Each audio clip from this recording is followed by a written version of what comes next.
Hi everybody, it's Kris Swiatocho with the singlesnetwork.org ministries. I'm here to talk to you about single adult ministry. For myself, I've been in singles ministry for, 25, 30 years. Of course, I'm giving away my age there. And I've seen a lot of changes.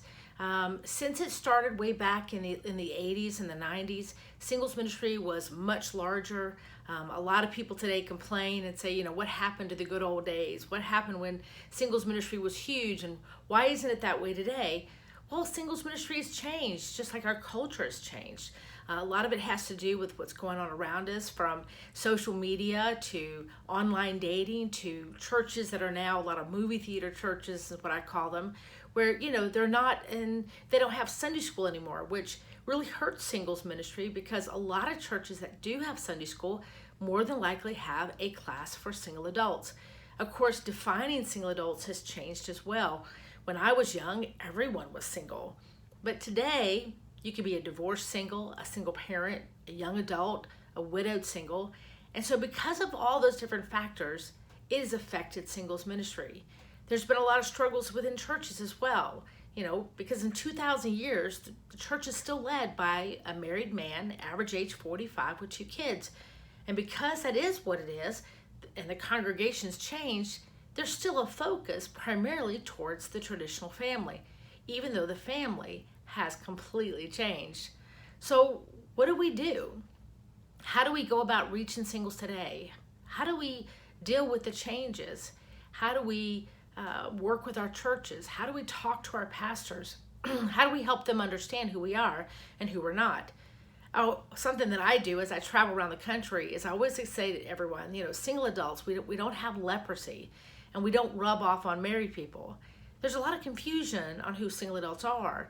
And because single adults come in different ages and backgrounds and life stages, sometimes it can be difficult to find a way to minister to all of us. I always tell churches, not every church is called to have a singles ministry, but all churches are called to minister to singles.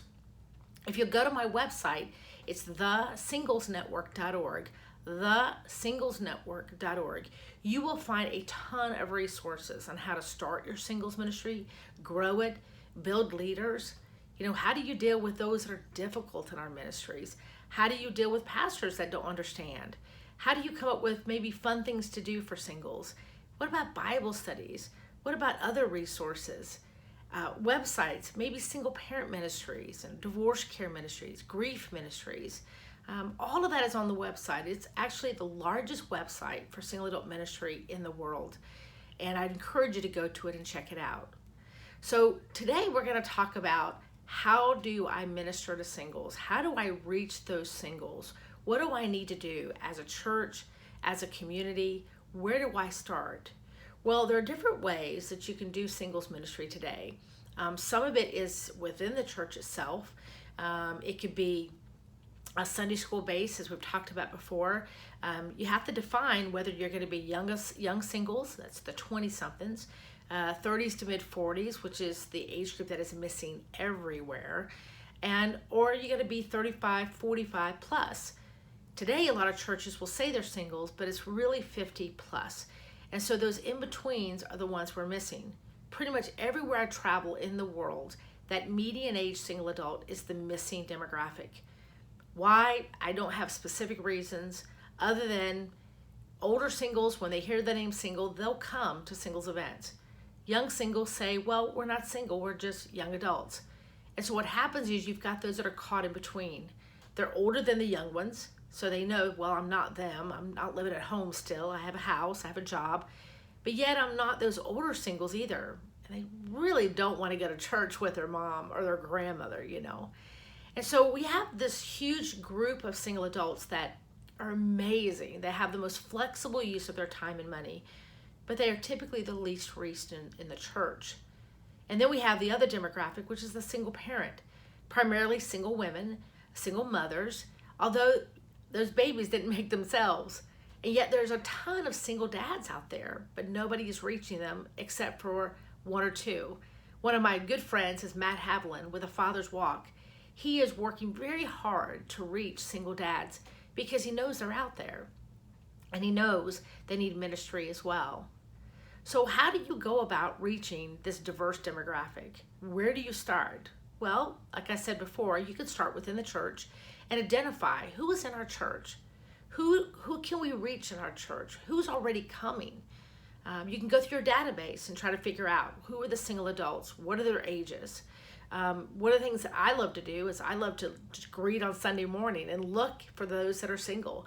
A lot of times singles come into our churches and you don't know who they are because they don't really tell anybody. They don't sign up for anything. They kind of drift in and drift out, trying to find a place to connect, trying to find a community.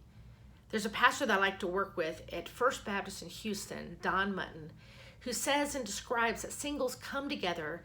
They come to church in 20, 30, 50 different cars by themselves, and then they get to church and they gather. And then married people come in one car and they get to a church and they scatter. But at the end of the day, the married family, they go home together and the single adult goes home alone. And so for singles ministry to really thrive in any church today, it's got to have a way for us to gather. It's got to have a way for us to come together to kind of take a look at each other and see if that's somebody I want to hang out with. Is that somebody that has a similar life stage? Someone that's had a similar background and struggles and things that I've dealt with just like they have. Now understand, we're not trying to separate singles out as if like they're their own separate church. We're simply saying, you know what? There's a demographic, a group of people that are not being reached by the church, and we want to reach them. I don't know if you know this, but over half our country is now single adult. And of the 54% that is single, 27% have never been married. And the number is going up. While the divorce rate is going down, not necessarily because we're doing such a great job at helping people stay married, but because people aren't getting married. This is what we're seeing. And so the numbers are going to continue to go up, and the church cannot continue to kind of think that they're not there, kind of scoot us under the rug or not even realize that we are there. So, what can we do? How can we help? Well, like I said, first thing is go through your database and see who's single in your church and see if you actually do have a percentage that maybe is in their 20s, maybe is in their 30s, their 40s or 50s, single parents, those that are divorced. And so some little things that you can do is you can just offer a divorce care or grief share. You can offer young adult ministry, young adult events, young adult book clubs or Bible studies and things like that to reach that demographic. That's within the church. And then of course there's the other step is, what about if my church doesn't want to support a singles group? What if they don't care? And well, they care. It's just their focus is towards the traditional family, the mother, the father, and the kids. And understand, I used to bang on so many doors years ago trying to get pastors to understand who we are and who we're not. I wrote a whole series of articles on pastors.com explaining the myths of single adults, what we are and what we're not. But nevertheless, it hasn't done as much as I wanted to. So now my ministry and my main focus is those people like you, those that are lay leaders, those that are feeling called by God to lead, to start, to grow, but maybe don't have all of the equipment that you need, maybe not all the resources that you need. So that is my focus. So if your church says, we're just not there, or we don't really have the space, or we're not Sunday school based, we're small group based, then how do we get singles to come? Well, we know traditionally, because when you do have Sunday school, that is a type of gathering, and that brings singles together. But when you're a small group based church, where do they gather? Well, unless you specifically bring or start something for that demographic, like a First Friday or a Bible study or some type of social, and we could talk about socials in another video, but unless you have some type of gathering to bring us, we're not going to just go to somebody's house that we don't know. I mean, the reality is if you're married, you go to someone's home, small group, you have each other as a backup. But as a single, we don't have a whole lot of backups. So it makes it a little bit more difficult for us to go to someone's house we don't know. Now, obviously there are exceptions, and some of you may be watching and say, well, I did, it didn't bother me. But for the most part, we don't. We would rather come to a larger gathering first, see who's there, build some relationships, see if that's the person that I want to go to their home. Even traditionally, a lot of small group-based churches do not have a high percentage of marrieds in small groups either. So it's not just a singles issue. It's just the fact of going to someone's home we don't know. We have to build a relationship first. And because typically marrieds don't really reach out to singles, I mean, I've never, ever been invited to lunch after church by a married family. But because they don't traditionally think about us or reach out to us or think that we do go home alone, our relationship building is not really with married people as much as we like. Mainly our relationship building is with other singles. And so if there's nothing to gather us, if there's nothing that brings us in to begin with, then how do we find each other? And then how would we go to someone's home? So again, let's go back and recap. You can actually start singles within the church through a Sunday school. You can start it through a church that has small groups, but you better have some type of gathering point. And then the third option is we could start a ministry outside the church. And that's called like a para-ministry. Now, my ministry itself is a para-ministry. Like Billy Graham's was a para-ministry.